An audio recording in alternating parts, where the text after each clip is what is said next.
fingers crossed, bro. I'm going to go ahead and say fingers crossed. What I read on ringmagazine.com is actually factual and legitimate news, bro. Talking about David Benavidez, the Mexican monster, will have his opportunity to become light heavyweight undisputed champion of the world against Dimitri Bivol summer of 2025. This summer, in the month of July, is what they are shooting for. What I read in this article, man, and I'm super excited about this, man. I made a video a couple of weeks ago talking about my dream matches this year for the year of 2025, and that was one of the fights that I really, truly want to see. I know that it kind of does suck for Arthur Beterbiev if, he doesn't get the rubber match, if he doesn't get the trilogy next.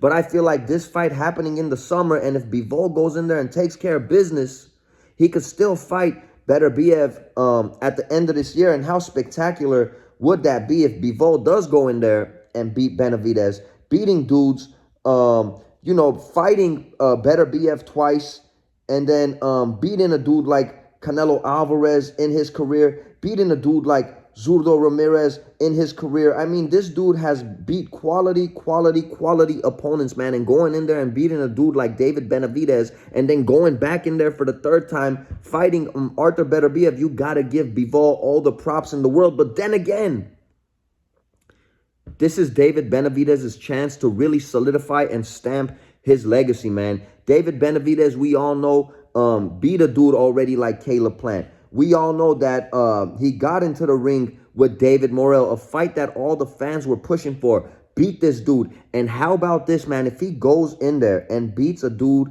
like Dimitri Bivol, beats the dude that beat Canelo Alvarez, bro, the fight that he's been gunning for quite a few years now, man, beats Dimitri Bivol, he could solidify his own legacy, and he could have way more playing cards trying to land that huge money fight with Canelo Alvarez. He could say, bro, like, you went in there with Bivol and you came up short, bro. You didn't get the job done. Not only did I go in there and beat Bivol, but I am now the undisputed light heavyweight champion of the world, and he's going to have all of these dudes gunning for him. After Bivol, if he doesn't get Canelo, he's going to already hit a jackpot, bro, because he could fight Arthur Beterbiev, man, and that's going to be a huge money fight, man. And as far as everybody going crazy when they were saying Turki Al-Sheikh doesn't want to bid on this fight, who knows, bro? PBC could bid on this fight. Matchroom, Eddie Hearn, all of these dudes could put up money, and we could still see this Benavidez and Bivol fight, man. And, this is no disrespect to Arthur Beterbiev, bro. If Bivol does win, if he does win, he could get that rubber match, bro. You know what I'm saying? But we've seen the fight twice. Both of these fights were spectacular fights. Both of the fights I feel like could have gone either way, even though I feel like Bivol did look better in the second fight. But, man, in my opinion, bro, I'd rather see David Benavidez versus Bivol next than Bivol and Beterbiev next. Because, again, bro, we've seen it twice. And again, Arthur is going to have his opportunity, bro. He could be waiting there towards the end of the year. It would be crazy for Bivol, the competition he's had lately, and it would be crazy for Benavidez, bro, because this is his opportunity to solidify, to really solidify his name. And everybody that would say, David Benavidez hasn't fought enough quality names. But hell, bro, how can you be mad if this dude beats Caleb Plant? How can you be mad if he beats a David Morrell? And then he goes in there and beats a Bivol, becomes undisputed light heavyweight champion of the world, and goes on later this year to fight Arthur Beterbiev, bro? And he beats Beterbiev? You're talking about that's not a crazy run right there? This is a huge fight for both of these men. I feel like there is a little bit of a storyline because, these storylines do help sell these fights, man. And David Benavidez did say that he was in there with Bivol and there was some good sparring, but he was saying that he was lighting Bivol up, man. I believe it was in the fourth round of sparring. He lit him up in that corner, hitting him with like 15, 20 shots, and Bivol no longer wanted to spar. Now, I'm going to make this clear, bro. Sparring, and you don't have to be a professional fighter, I feel, to know this, bro, but sparring is not a real match, bro. It's not a real match. So, the storyline is already there. I'm sure these dudes will probably go back and forth in these press conferences, talk about that sparring and talk about, this match is not going to be sparring and it's going to be different and the whole world is going to be watching. And I'm excited, bro. I'm excited, bro. This is a fight that would generate a lot of money, I feel, bro. The pay-per-view numbers would do good. And it's a legacy fight for both of these dudes, bro. It's a legacy fight for both of these dudes.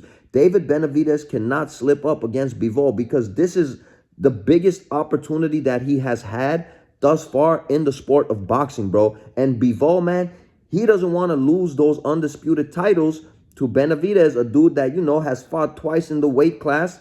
And, he does have a big name. He does have a following. But Bivol wants to hold on to those titles and give Arthur Beterbiev, be a man of his word, give him the rubber match, give him the trilogy. So I feel both of these dudes will have a lot riding on this fight, man. And I'm super excited as a boxing fan. These are the fights that really get me up and get me excited being a boxing fan, bro. I feel like this fight is great for boxing. I feel like this fight, man, honestly should probably be in Vegas, bro. I'm hoping that the type of fight like this is in Vegas and it is not overseas, bro, for the American fans to see, quite honestly, man. And I don't even know who I'd pick to win, to be honest, bro. I really feel like it's a 50-50 fight, man. I'm not one of these dudes that's a David Benavidez hater, bro, just because I think, I would say Canelo doesn't get a fair shake because he's beat like top level opponents. And if he retired at that point when David was calling him out, he'd be a solidified Hall of Famer. And David, quite honestly, wouldn't be. But David is racking up some names on his resume, bro. And him going in there beating Bivol, a dude that Canelo lost to, man. Instead of Canelo maybe gunning for that Bivol fight, maybe give this dude a chance. But then again, the ball would be in David Benavidez's hand because he has a huge money fight right there lined up with Arthur Beterbiev, man. I'm super excited about this. I hope, again, fingers crossed, man, that what I read on ringmagazine.com is actually factual news, bro. And we do get this fight because this fight will be amazing for boxing. You already know it's your boy Armin with Real Talk, man. I'm going to catch you guys on the next one. Peace and blessing to all of you guys. We out of here.